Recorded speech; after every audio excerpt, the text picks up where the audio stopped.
Hello everybody, and thank you for tuning into the Liberty Report. With me today as co-host is Chris Rossini. Chris, welcome to the program. In a way, Chris, we're going to be talking about taxes again because it's a big issue in Washington right now, and everybody's anticipating how many tax reductions they're going to get. Of course, our projections have been that people should not hold their breath because it doesn't look like they're going to accomplish a whole lot. Let's hope they do better than we think they're going to do. But, with the Senate version coming out and not agreeing very much with the House version, and I think the markets are recognizing that that built-in boost to the markets might not be for real, because it doesn't look like tax reform is going to amount to be much. But we want to talk about taxes, the excess of taxes, and it's something we've visited about quite frequently. But I also want to talk about the cost of government, which is slightly different. You can measure a tax, if you pay 20% taxes, that's a measurement. But then there's a cost to government, all that government does to us, and it's in a way hard to measure all the penalty. Take, for instance, just your filling out your IRS form. Yes, you have to pay your taxes, but who pays you for the labor? It's involuntary servitude, keeping these records, and that we can be incriminated by. So it's such a terrible, terrible system. But it is a tremendous cost that people complain about, but nobody can quite measure it. So I want to talk a little bit about that today.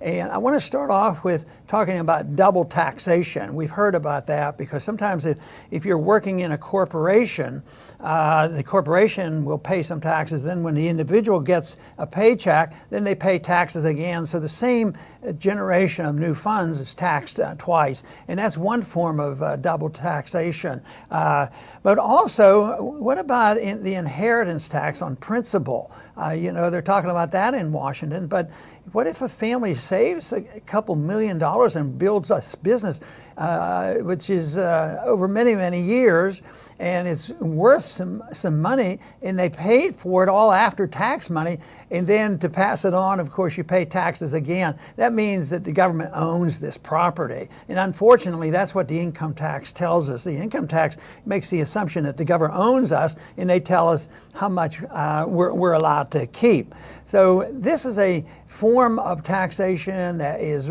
really a problem. But, the other thing that I think is double taxation is first, if they come and take your money from you, that's a tax. But, and that's harmful.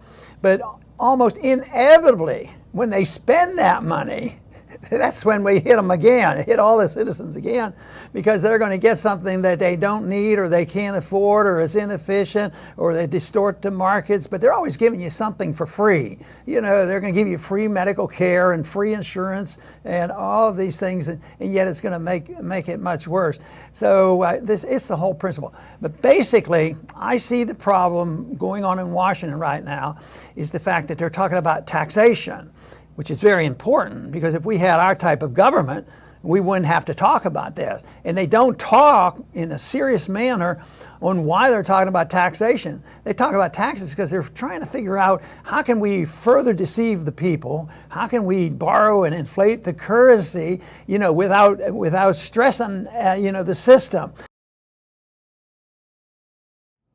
I saw a very dangerous statistic this week. It came out to show that the 3 richest Americans, their wealth is equal to the wealth of 50% of the American population, the lower 50%. That's a little hard to believe, but it's quite possible when you think of these astounding amounts of money. Now, if you just say that and throw it out there, it sounds like, oh, you must be a socialist. You want redistribution of wealth. But no, I want people to understand why there's this maldistribution of wealth, and it is not a reflection of a free market economy. It's not a reflection of liberty and sound money. It's a reflection of a very seriously flawed system. But on top of, looking at the cost of government, when you put on regulations and taxes, and governments or corporations absorb and take care of that problem, and they don't pay it by themselves. They pass that along into the costs to the customer. So this is something that becomes more complex because corporations keep making more money. under today's circumstance, and Wall Street is doing quite well. Their stocks go up and their markets are protected and all those kind of things. But the whole thing is that the people are working with a fixed wage, essentially. And that's where the anger comes from. And their concern is justifiable, in my estimation, because the real wage has essentially been frozen since the breakdown of the gold standard, 1971. So there's very little movement, and the average person cannot keep up with the inflation rate, and they actually get punished because government raises the inflation rate to not allow people to get an increase when they're on a fixed income of sorts. So this is a source of great anger, and why I'm concerned about this is to understand the real cost of government. Yes, we deal with the taxation that we can understand. We want low taxes, but the real cost of government is going to stay there as long as we have this perception that we need this government, whether it's domestic regulations and welfarism and international conflicts that we're involved in constantly. If the people don't challenge that, there's still going to be more of this until finally it seizes up and the dollar doesn't work and the debt overwhelms. But I am very pessimistic that what they're talking about in Washington today is not going to arrive at any long-term solution. There'll be some tinkering and there'll be some bragging rights by a few people. But the whole thing is the system that we have created, where the lower 50% are doing badly and the top a few percent are doing exceedingly well, is going to be a source of social friction. And I think that's what some of this friction that we're witnessing today demonstrates, because when people get angry over economic things and they don't understand exactly why the economy is so unfair, that's when they slash out and say, it's as capitalists, people making profits, which is a long way from the truth. Yes, and you mentioned things seizing up. We're heading in that direction for sure. If you think about, we're talking about taxes and tax cuts. Our government has debt of $20 trillion that it could never be paid. Why anybody would loan them money is beyond me. And they also have a population, about almost 50% or 50%, that are on some kind of federal assistance. So that they're going to be cutting taxes, they could raise our taxes to 90 and 100%, and it won't make a dent in the hole that they've dug for themselves. So it's really just a political show. And like I always want to mention, there's nothing wrong with tax cuts, but we need government cuts, not just a political maneuvering. No, and that is the case. And I think the more the people understand where the hidden taxes are is essential, because it's always discouraging to me when you'll talk to somebody who has a reasonably good job and they get their paycheck, but the taxes are deducted. And for some reason or another, they may have deducted a few more dollars than they were supposed to or needed to, and they get a check back from the government, and they're sort of excited. Oh, the government sent me back some of the money, not realizing that is so deceptive. The American people, all people who pay taxes, would wake up if they wrote a check every month. That's why the withholding tax is a form of deception that really helps the government, not the people realize how much they're paying for government. So that would be one thing you could do. Matter of fact, I had a bill introduced that way. I just eliminate the ability of the government to withhold taxes. I think it was started during World War II because they wanted to make it smooth and make people not think about how much taxes they were paying.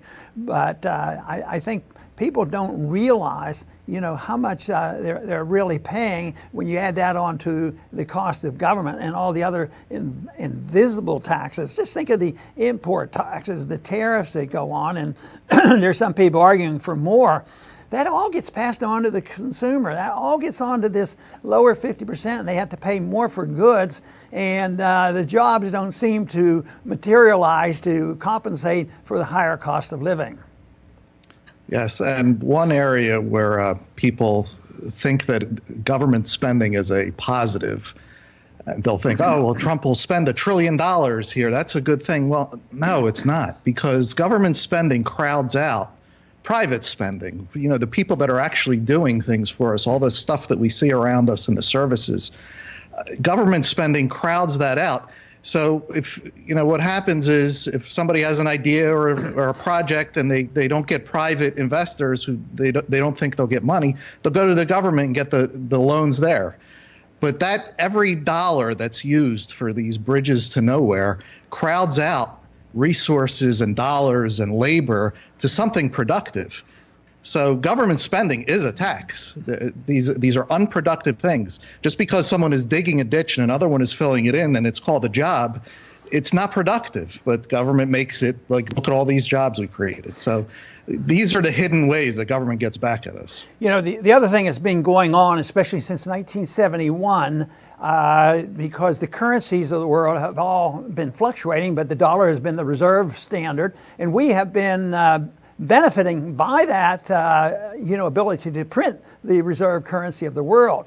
And a lot of people complain about it because what we do is we buy more goods from overseas, like we buy more goods from China and they're cheaper and they'll take our money. But it's because we're able to issue this currency. If all the world had a unified currency, free market people aren't against the global currency as long as it's honest and not a government currency and is backed by gold. Which had been the way it has run for literally centuries, off and on. It usually breaks down when governments think there's going to be an advantage. But because of this, people are misled into believing that, well, we have a weak economy here because we don't tax the imports enough. And of course, if you tax the imports, you're just passing that charge on to the people. It's a tax. They end up paying it. But this is a problem. But the fluctuating currencies is a major problem. And we get deceived into thinking that it's a benefit and not harmful, and all we have to do is have better management of the international value of our dollar. But we can't have it both ways. We just can't print money endlessly and think that we can be the policeman of the world and not have the downside effects. And that's what we're witnessing now. It's way out of control on the spending side. And even when they measure by the government's measurements of percentage of debt to GDP, it's still outrageous, even though there's some shortcomings in measuring that way, because the GDP is nothing more, also reflects on how much the government is spending. So that is not a reassurance. But even under those circumstances, it looks like this debt is unpayable. And when it gets a certain point, it's never paid. So I think we're at a point now where we can talk about the details of the tax code. We can talk about the problem of big government. But ultimately, this is not going to change until there's reform, true reform, which the market will force on us. And that is that we have to do something with the monetary system. And of course, a lot of this mischief that we've been just talking about, is facilitated by the central bank, the Federal Reserve, and that's why we've emphasized so much over the years the importance of the Federal Reserve, because these deficits couldn't be handled. They can't tax, they can't borrow, so they need a central bank. And we have really been in a position where we have received tremendous benefits from this, and have become the policeman of the world. But that will come to an end.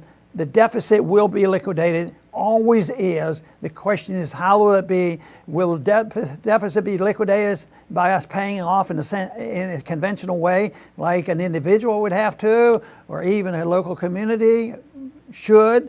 No, it's not going to be that way. Governments always liquidate debt by paying it off with cheap money, and that is they lower the real debt by just debasing the currency, which isn't immoral, should be illegal, it's unconstitutional, but that is the way we have lived. It's just amazing that it's lasted so long, and people have been deceived in we just need better managers. If we just had a different political party, they can go in and do it. But It won't be that. That won't solve the problem because they work in cahoots. They work together. It's bipartisanship when it comes to deficits. All this arguing about taxes, that's just for their base. But they all support deficits. They all support welfare. They all support wars and intervention and spending. And nobody would dare suggest that you cut a nickel out of the militaristic budget. That is just never entertained, and that really explains why they're having a mess. And you shouldn't expect too much to come out of the debates over taxes that's going on today. Yes, and I'll close along the lines that you're talking about. We need a new philosophy. Because our government has done themselves in. There's no way out of it, and there's going to be a lot of economic pain, and unfortunately, a lot of people are going to be shocked about it. But what rises up afterwards is what's important. I mean, we could go in a direction of a Bernie Sanders and go relive the last 100 years, or we can go towards what our founders thought. They were on to something great, and that could be built upon. So we're in the latter camp, and hopefully our ideas spread far and wide. And I'll just go ahead and add on to that because I think the turmoil now, which is social as much as anything and cultural, and we have these cultural wars going on, I think they're basically economic and they originate there. But because of this dissension on the economic disparity, this invites the cultural Marxists to come in and they foment the disruption and the anger and the demonstrations and the attack on anything decent. And that is done on purpose because they are Marxists and they want to have total socialized medicine, all these things, but they're looking for an opening. The approach right now by the cultural Marxists is a bit different than the Soviet type of Marxism because that was purely economic. Here they want to disrupt socially, then they're going to come in with all the government regulations and government authoritarianism. So that's where the real problem is, and that's why it's vital that we do our very best and others join in this effort to get as many people as possible to understand what's really going on and understand the soundness of economics, really, which starts with the soundness of understanding what personal liberty is all about and where liberty comes from, and it's a natural right for all of us. Then I think we could make some progress. Chris, I want to thank you very much for being with us today. Thank you very much, Dr. Paul. Good, and I want to thank our audience for joining us, and please come back soon to the Liberty Report.